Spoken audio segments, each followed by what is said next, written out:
Ici Radio Taïwan International. C'est François-Xavier Boulet pour vous présenter l'émission Taïwan en ébullition.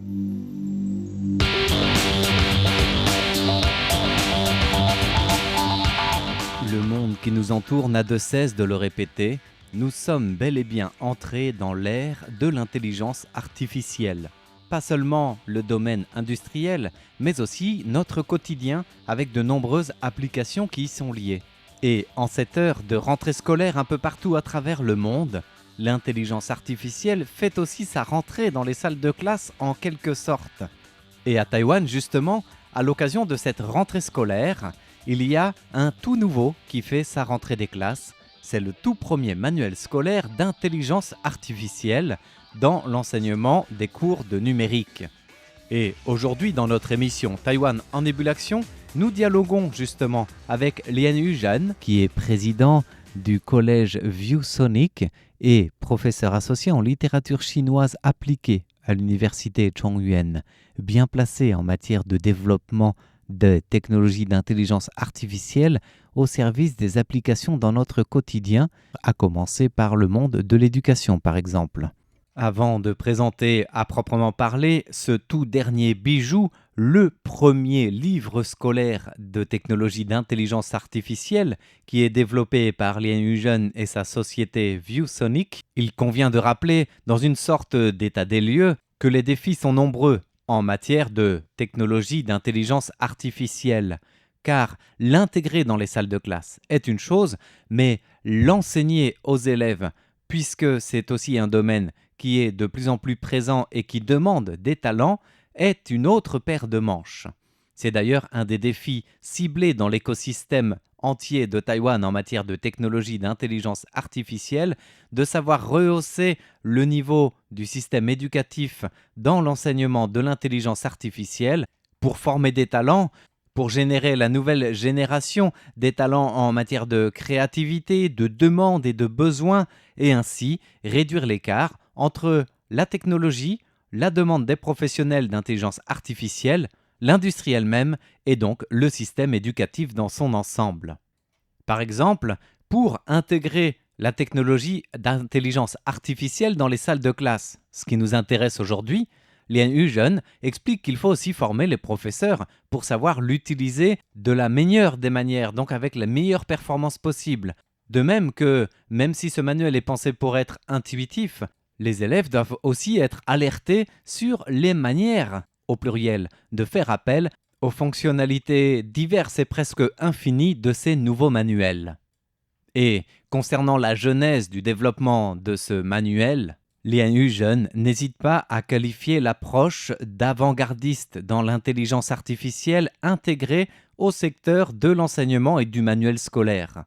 En citant l'exemple de ViewSonic qui n'a pas hésité justement à coopérer avec des maisons d'édition scolaires de Taïwan, il souligne que l'exemple est réussi et qu'en quelques mois, pour la rentrée de ce mois de septembre, les livres sont bel et bien édités, ce qui était pourtant, d'un œil extérieur, critiqué en amont, voire considéré comme impossible à mettre en place.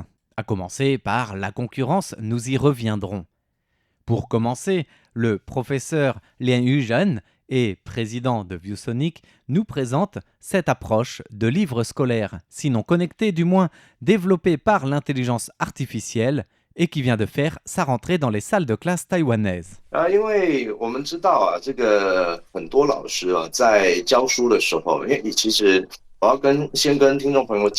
Aujourd'hui, la plupart des salles de classe à Taïwan sont équipées de rétroprojecteurs. Et ces dernières années, les professeurs utilisent énormément ce support complémentaire des manuels traditionnels. De mon expérience, dans plus d'une quarantaine de pays visités, je crois pouvoir affirmer que les manuels scolaires scientifiques développés par Taïwan comptent parmi les meilleurs. Et c'est justement en partant de ce constat que nous avons cherché à intégrer la technologie d'intelligence artificielle aux manuels scolaires en coopérant avec les maisons d'édition scolaires Kangxuan et Nanyi, d'abord à partir du manuel d'enseignement technologique numérique. Le concept principal est de s'appuyer sur l'intelligence générative la plus avancée pour améliorer l'efficacité dans l'enseignement et l'apprentissage des élèves. En même temps, un manuel d'intelligence artificielle représente un gain de temps non négligeable pour l'enseignant, puisqu'il analyse et regroupe les diverses questions ou problèmes de compréhension des élèves en générant automatiquement le matériel pédagogique approprié. Non seulement ce tout nouveau manuel rend le contenu pédagogique plus vivant, mais en plus il permet de cibler et peaufiner l'efficacité d'apprentissage des élèves et leur niveau.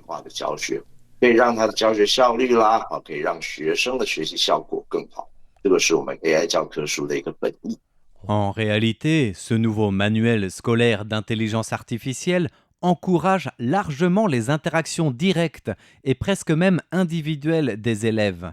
Dans le passé, la situation où les enseignants recevaient toujours des réponses indifférentes de la part des élèves pendant les cours, ces derniers étant plutôt passifs du reste, faisait que l'éducation était limitée à une instruction du plus possible. C'est-à-dire, suivait le contenu du cours qui pouvait, le professeur le dispensait en espérant que la plupart des oreilles devant lui étaient attentives. Aujourd'hui, c'est différent. Les réponses rapides des étudiants aux questions d'un enseignant, grâce à l'interaction de l'intelligence artificielle dans un système de manuel scolaire qui fait appel certes aux tablettes, qui encourage cette approche du temps réel, eh bien l'enseignant peut alors utiliser cette même plateforme, ce même manuel d'intelligence artificielle pour suivre en temps réel les questions des élèves, leurs réponses et apporter des compléments en temps opportun ou le cas échéant. Et l'intelligence artificielle pour le manuel du professeur, différent de celui du manuel des élèves, permet aussi de recouper et d'analyser rapidement les données pour peaufiner son cours et illustrer son enseignement, même si cela, bien sûr, ne remplace pas la présence de l'éducateur en classe.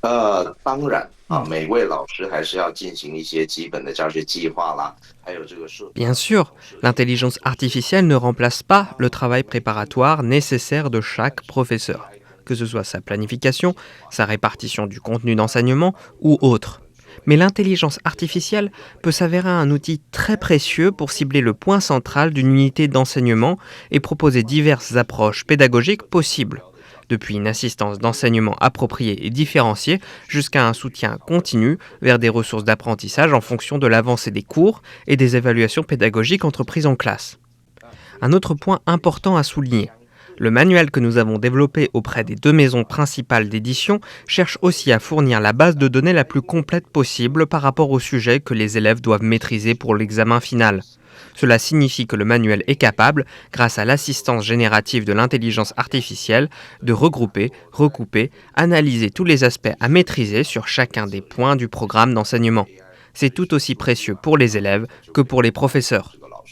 Une participation active, du reste, dans le domaine de l'enseignement, c'est souvent signe d'un enseignement tiré vers le haut, d'un enseignement où l'élève veut progresser et le professeur se donne encore plus. Et c'est bien ce cercle vertueux que veut encourager le manuel d'intelligence artificielle.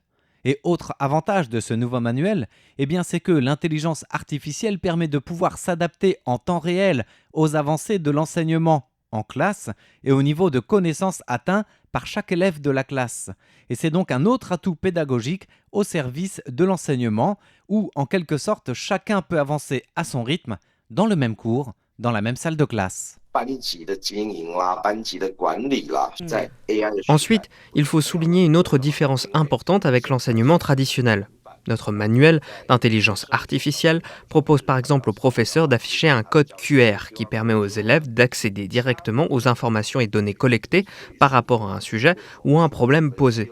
Cela est possible, bien évidemment, dans la mesure où les élèves ont accès à une tablette, ce qui est le cas dans plusieurs classes pilotes à Taipei et ailleurs sur le territoire ces dernières années. C'est d'ailleurs la tendance encouragée par le ministère de l'Éducation pour alléger le cartable des élèves et en même temps disposer de ressources pédagogiques diversifiées et renouvelées. Cela revient à dire que le rapport à l'enseignement est différent de celui des générations passées. Vous n'avez plus d'un côté un professeur qui parle, qui dispense des instructions, et d'un autre des élèves qui écoutent en mode passif, peu importe qui comprend ou non. Avec l'intelligence artificielle, vous avez autant de modalités d'explication et de paramétrage possibles qui permettent à tous un accès personnalisé à tout sujet d'enseignement. C'est un moyen précieux pour les enseignants qui peuvent puiser dans ces approches différentes explications en fonction des besoins de leurs élèves. Il n'y a plus une seule méthode d'enseignement en espérant que tous les élèves suivront la marche. L'intelligence artificielle encourage davantage l'intégration, la participation active des élèves et des méthodes diversifiées d'apprentissage. Au final, ce simple manuel d'intelligence artificielle multiplie et décuple le nombre de ressources et de données disponibles sans accroître la pression ou le contenu du cours. Ce manuel se veut aussi un outil particulièrement intégré dans la culture de la pensée indépendante, de la créativité des élèves pour leur permettre d'avancer à leur rythme et de s'épanouir dans le système éducatif. Voilà pour la présentation de ce tout nouveau manuel scolaire d'intelligence artificielle qui vient de faire sa rentrée à Taïwan. Merci de votre écoute.